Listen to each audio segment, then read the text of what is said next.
Hi, and welcome back to another car conversation on this beautiful faith-filled Friday. If you're new to my channel, I want to say welcome. Thank you so much for joining me. If this is not your first rodeo, welcome back.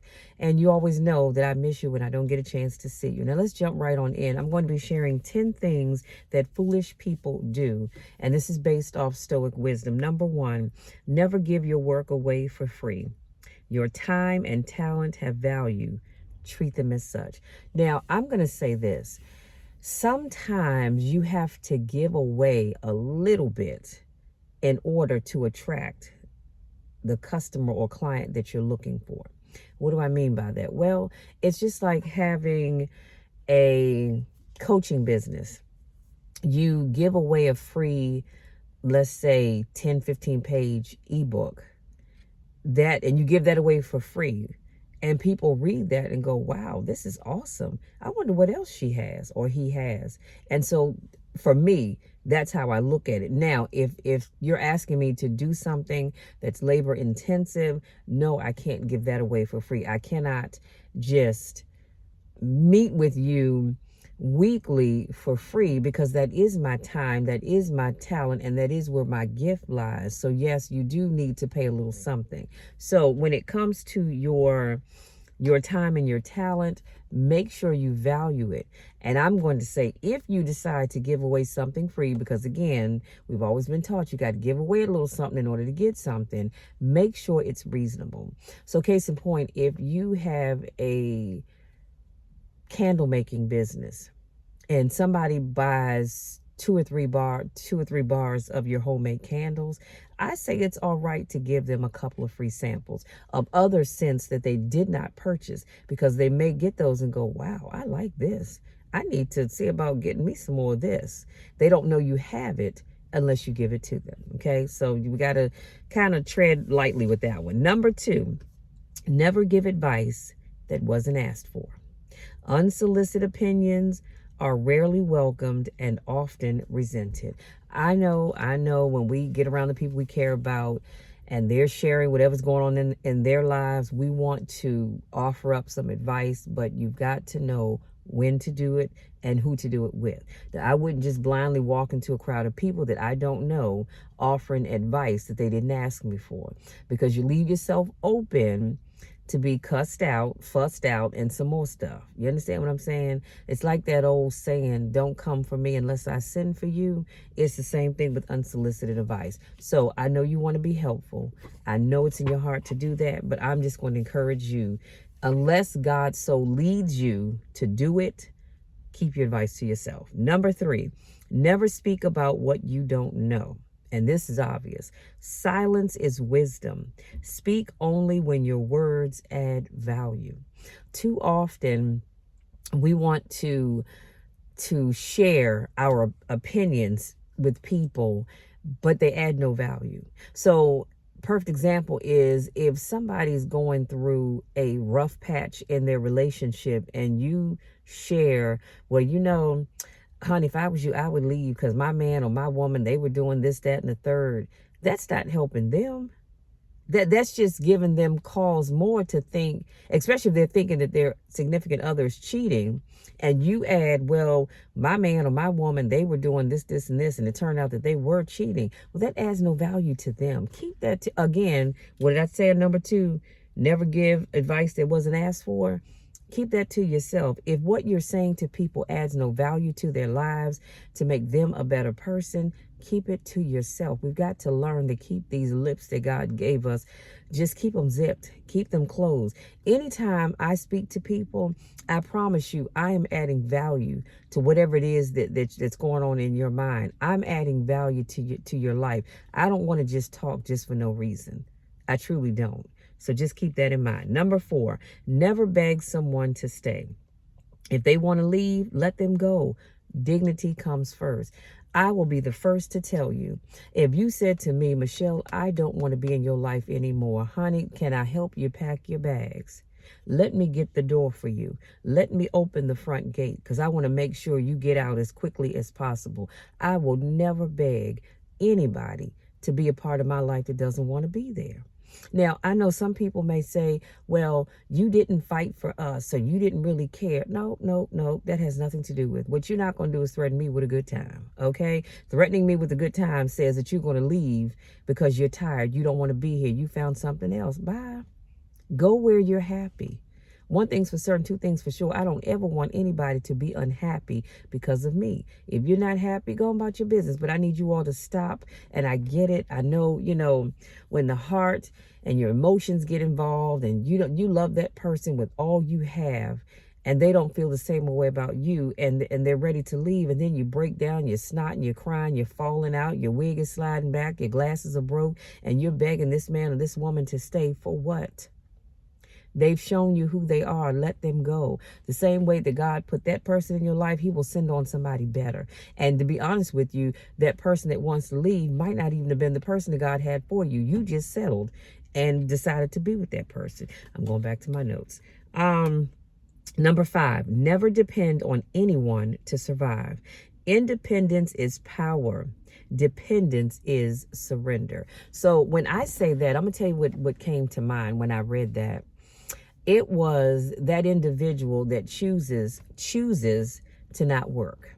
You have a spouse, they make good money, they can afford to take care of all the bills, and you choose not to work. But then you get mad when you're depending on them and they say, listen, I'm going to have to cut off your spending budget because we've got this huge project that we need to take care of. And now you're all in your feelings. Well, if you had your own and you weren't dependent on them, you could continue to do whatever that thing is that you want to do.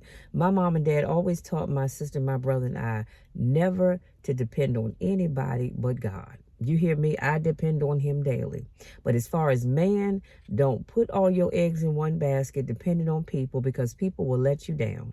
Sometimes intentionally, sometimes unintentionally, but they will. It's a part of life. So I want to encourage everybody that's watching this video, make sure you have your own. And something else I see, and then I'm going to leave that alone, but something else I see quite often is that there are people who are married and they end up getting divorced. And so now they have to sell their home because they were depending on their spouse's salary to pay that mortgage or pay a large portion of it.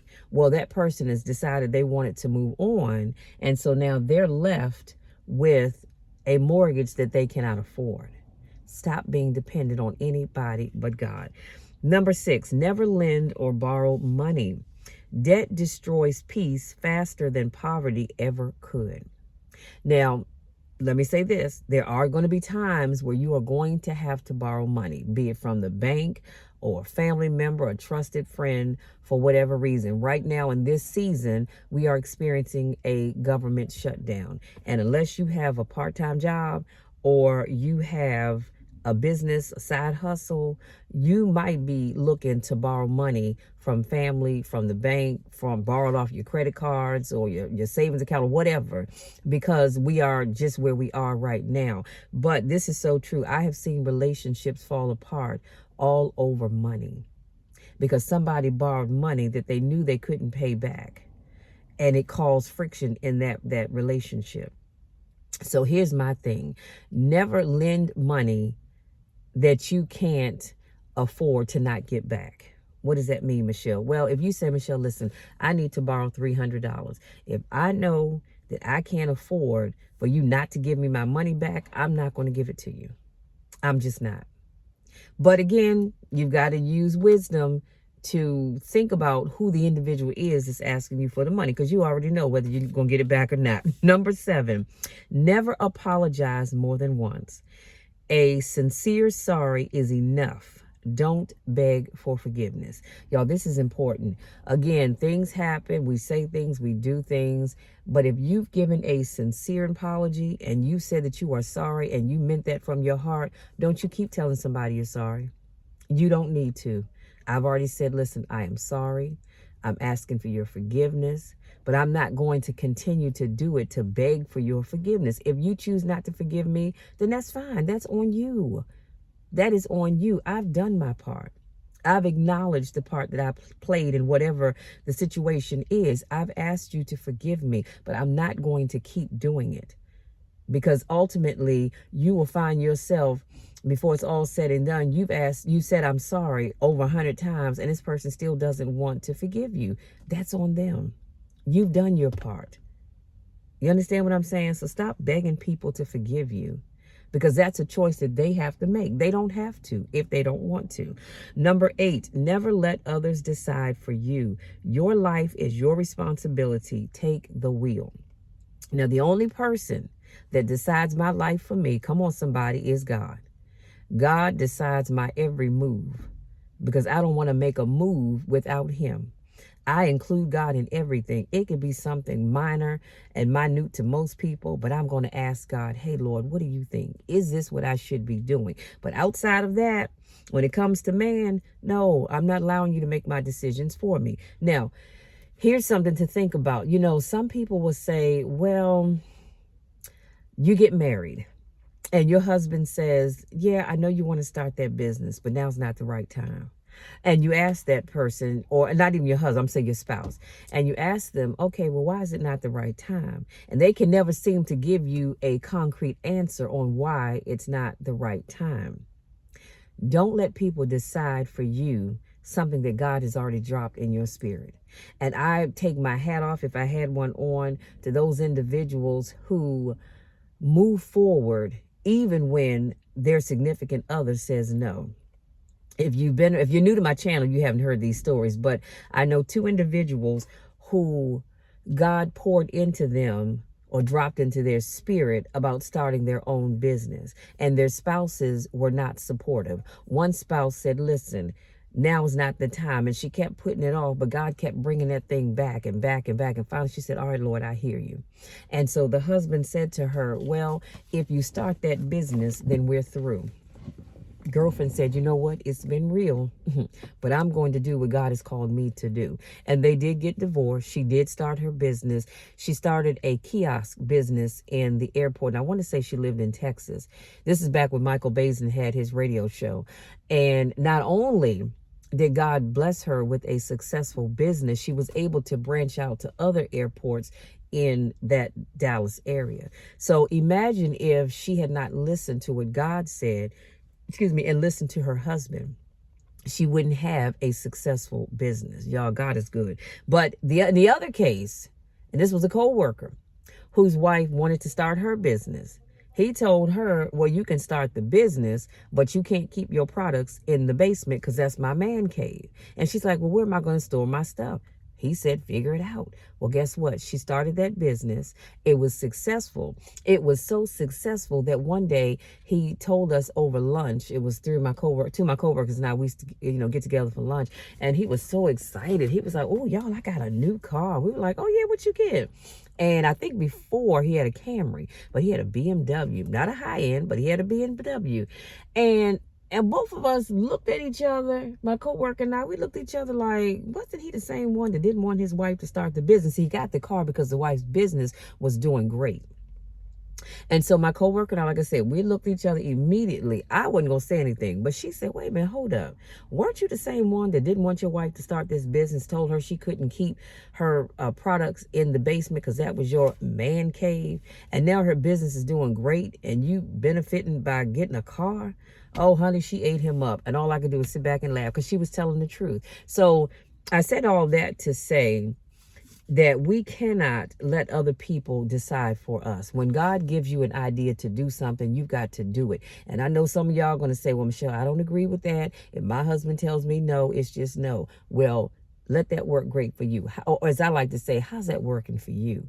You don't get to decide. Now, I get it. You might say, but you're taking money out of the household to start that business. Well, there are other ways around it. I can apply for small business grants. I can get people to, start a subscription with my business and get money coming in that way. But I would like to think that if I get up and go to work every day, which I do, and I've got my own money coming in, as long as the house is taken care of, Michelle's going to start that business. Now, again, some of y'all may not agree with that, and that's all right. But I'm going to do what God has called me to do. And you might say, yeah, but the husband is the head. Okay, that's all fine and good. But again, it does not trump when God has spoken to Michelle. See, because when God tells Michelle something, he's not telling my husband, he's telling me. Just like when God tells you something, he didn't tell me, he told you. And all I can say is, okay, hey, run with it. I wish you the best. I'll pray for that business or whatever that thing is that God told you to do. Y'all, let me move on because I'm getting caught up in that. Number 9. Never spend money that you don't have. Now, y'all, this is common sense. Impressing others is expensive and useless. Let me say this. I like what I like. I have never, ever had a desire to please other people. I'm not going out here buying expensive clothes because I want you to look at me and go, oh, she must have it together. See, because back in the day, you used to think, well, if someone had a Coach bag, then they had some money. Oh, not necessarily. You spent money on that bag that you couldn't afford to spend because you want to impress others. I don't care about impressing others. I truly don't. You either like me or you don't. You either tolerate me or you deal with me or you don't. It's as simple as that. But I don't feel the need to ever impress anybody. My style is not high and flashy. I don't like that. I don't care for it. It looks great on other people. And I'm not saying it isn't nice, but it's just not something I choose to spend my money on. Just like I refuse to spend money on an Apple Watch. Is it a great watch? Absolutely. But I'm not spending $300, $400, $500 on a watch. This watch right here, I got it from Amazon for about $25. And people always go, oh, is that an Apple Watch? No, it's not. I got it from Amazon and it does everything I need. It monitors my sleep. So every day I get to wake up and I see how much sleep I got. It tells me how much time in that window of sleep was spent in, what do you call it? In REM sleep. Or what, I forget the other variations of sleep that there are, but this watch tells me that. And I only spent $25 for it because I don't need to go out here and spend a whole lot of money. I don't own AirPods. I've been an iPhone user for years, but I've never bought iPods. Why? Because they're too expensive. I went to Amazon. I spent $15 on some earbuds that I got a couple of years ago, and I still have them. And they work great. They work great. I can talk on the phone using those earbuds. So it's all about what you like. If you're buying it because you like it, that's fine. But don't buy it because you want to impress other people. And I've shared before, but again, if you're new, you haven't heard this story. I had a friend who every time somebody would say, oh, that's nice, he would always say, thanks, this is whatever the brand name was. And so one day I got tired of it because someone said, oh, I like those glasses. And he said, oh, thank you there, whoever the name was on the glasses. And he paid, I think, like $350, $400 for those frames. And they were nice, mind you. And so one day I said to him, I said, listen, I'm not calling no names. I said, why do you always feel the need to announce the name on whatever it is you're wearing? And he said, what do you mean? I said, have you ever noticed that when people say, that's a nice shirt, you always have to say, oh, this is a Balenciaga. I don't know if that's not what it was, but I'm just throwing it out there. And I paid whatever the cost was. They didn't ask you the name of the shirt. They didn't even ask you how much it cost. All you have to do is just say thanks. If somebody says, hey, I like those Under Armour running pants you got on, thank you. Now, if you asked me how much they were, I would tell you. But since you didn't ask me that, I'm not going to offer that. So, again, stop spending money that you don't have. Some of y'all riding around in cars that you are barely able to make the note on. Because you're living above your means. It's all right to live, and I'll be honest with you, it's all right to live really below your means. As long as you got money in the bank, who cares? I mean, really, who cares? Now, I'm going to share this one other story with you, and I promise I'm going to let you be. I'm going to let that one be. We're going to move on to the last one. But I had a young lady that came to the gym one day, and this is back when I was doing personal training, and she talked to me about wanting some training, and she told me that her doctor told her she was pre-diabetic, woo-de-woo. And I said, okay, when do you want to get started? So I'm pull my calendar out, looking at dates. And she said, well, how much of the session is going to be? I said, $75 a session. And because she was, she was quite heavy, I said, I would recommend 3 days a week. And she said, oh, I don't know if I can afford that. Oh, okay. I said, well, I tell you what, why don't we do this? Why don't you pay for 2 days and I'll give you a free workout every week. So we're going to meet 3 days a week, but you're only paying for 2. She said, well, I don't know. That's still kind of pricey. And so, mind you, when people came into the gym, I was always standing so that I could see them coming in. And that's just the coach in me. I'm always watching everything. I told y'all before, when I work with my clients, I'm watching how you respond to certain questions. I'm responding to how certain things trigger you. I'm responding to whether or not you're tapping your feet under the table, or you're rocking back and forth, or you're doing that nervous tap with your hands, you know what I'm saying? Or you're digging in your hair, all of that. So I'm watching her come in. First thing I noticed is she had a nice Coach bag. And so as we're talking, I said, I couldn't help notice when you came in, you have a nice Coach bag. She was like, oh, thank you. I said, now that bag cost you about $350, $400, right? She said, yeah, how you know? I said, because my sister has the same bag. Now, mind you, my sister can afford the bag, so that's not her issue. I said, so let me see if I can unpack this and make sure I have everything right that we're talking about here. You told me your doctor said you're pre-diabetic, and she was close to 300 pounds, okay? And you say $75 is too much per session. I've offered you, pay for 2 sessions, I'll give you a free one every week. I didn't have to do that, but I was willing to do that for her because I want to make sure, that she gets her weight down and gets her numbers into a healthy range. And you're still telling me that's too much. And so I said, but here's where my problem lies. You've got a medical problem that could potentially be be hard for you if it gets really out of control. But you got a nice Coach bag that you paid about $350, $400 for, and you're telling me that $75 per session is too much for you. So we're talking about $150 a week. Make it make sense. She was like, oh, well, girl, I got to have my bags. And I was like, oh, okay. I said, well, I'm open. Whenever you're ready, let me know. She said, okay, well, let me talk to a couple of other trainers and see what what they're talking about. I said, that's fine. That's your choice. Of course, I never saw her again, but what she didn't know is we had already had a pact that we would not go because we weren't trying to lowball. And some gyms, they do that where people want to lowball each other just to get that client in. And they'll say, oh, yeah, I'll take you at $25 just because somebody else said $75. So I didn't say anything because we already, talked about that collectively. And I said, well, I mean, you can, but pretty much everybody here starts at 75. And we had one trainer who was awesome. I mean, we're all good at what we did, but I think he started out like 100, 125 a session. And he always had clients because people love working with him.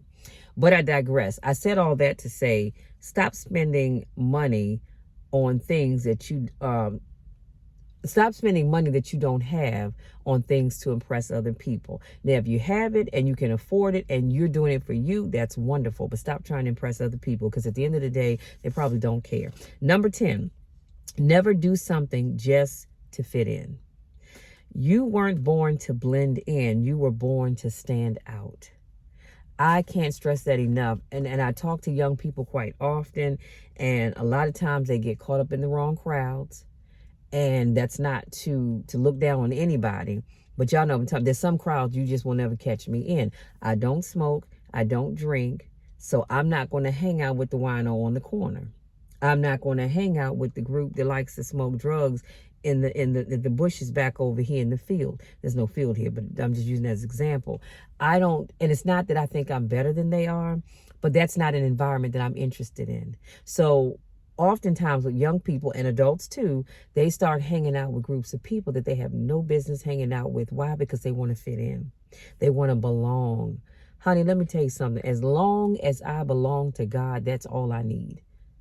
And I know y'all might be thinking, she always talking about God. You're right, because I love the Lord. But I've never felt like I needed to fit in. And I'm hanging out in places that I have no business hanging out in. And so I love this, but never do something just to fit in. And that goes back to number 9 about spending money that you don't have. Some people like to spend money that they don't have just so they can be a part of a certain car club. And again, you barely making ends meet and you trying to fit in. You having a good time, but you're struggling and you don't have to. You brought that on yourself. Y'all, here's a takeaway. Every mistake that you eliminate makes you sharper. I'm going to say it again. Every mistake that you eliminate makes you sharper. Every boundary that you set makes you stronger because intelligence isn't what you know, it's what you choose not to do. Y'all, come on. Can I say that again?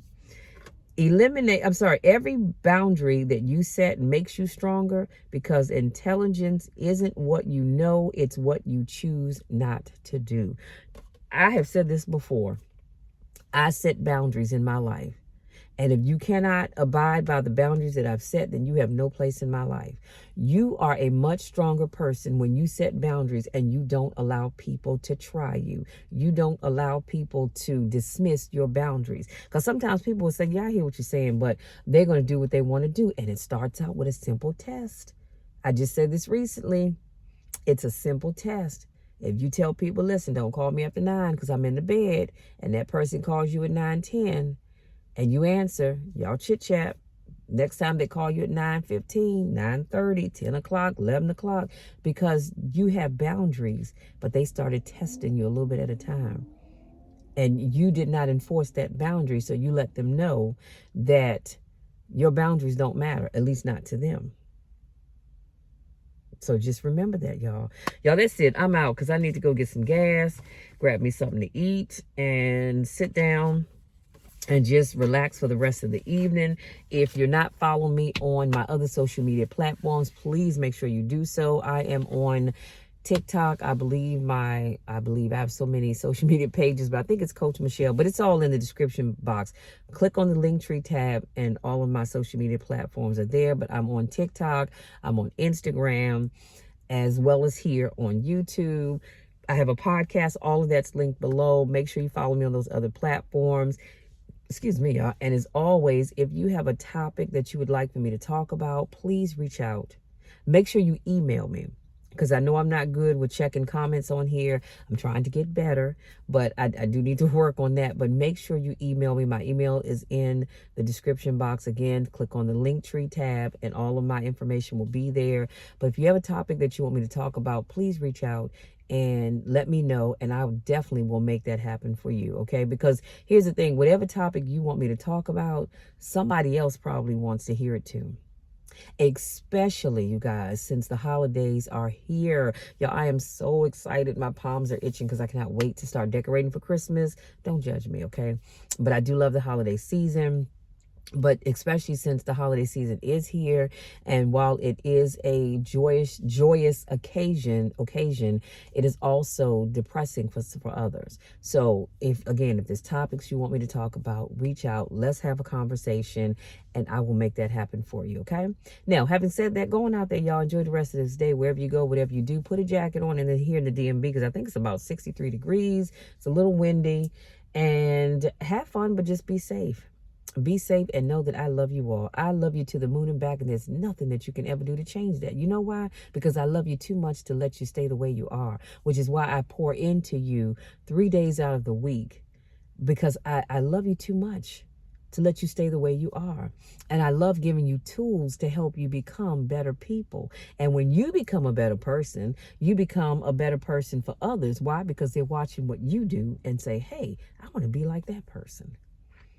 So always, always know that the love that I have for you is genuine, it's real. And I know you're thinking, Michelle, you don't even know me. I don't. Many of you I don't know, I've never met, and that's all right. But I still love you. And this is why I'm going to ask you this.